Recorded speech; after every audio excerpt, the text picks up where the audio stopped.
बोलिए सरस्वती मैया की।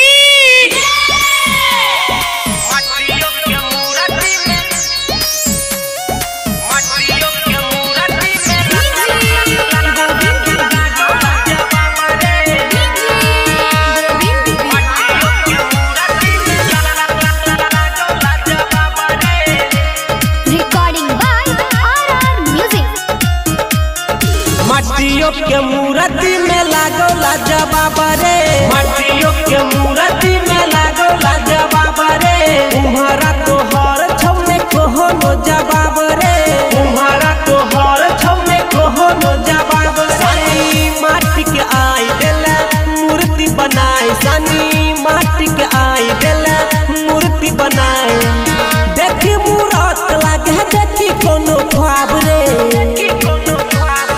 मटियो के मूर्ति में लागो लाजवाब रे, मटियो के मूर्ति में लागो लाजवाब रे। तुम्हारा तो हर छौने कोहो नो जवाब रे, तुम्हारा तो हर छौने कोहो नो जवाब रे।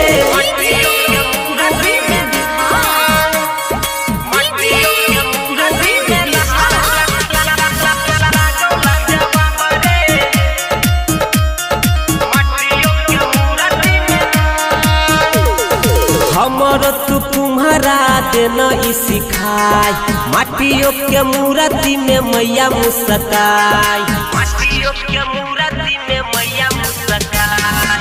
हमर तू तुम्हारा देना ई सिखाई, मटियो के मूर्ति में मैया मुस्काई। हमरा से रहल नहीं जाइया का आब रे,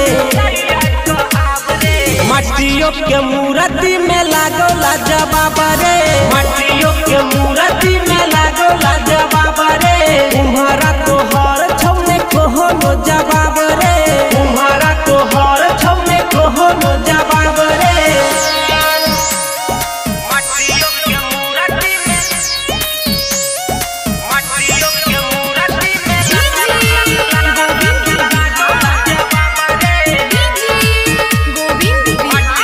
प्रेम से बोलिए सरस्वती मैया की।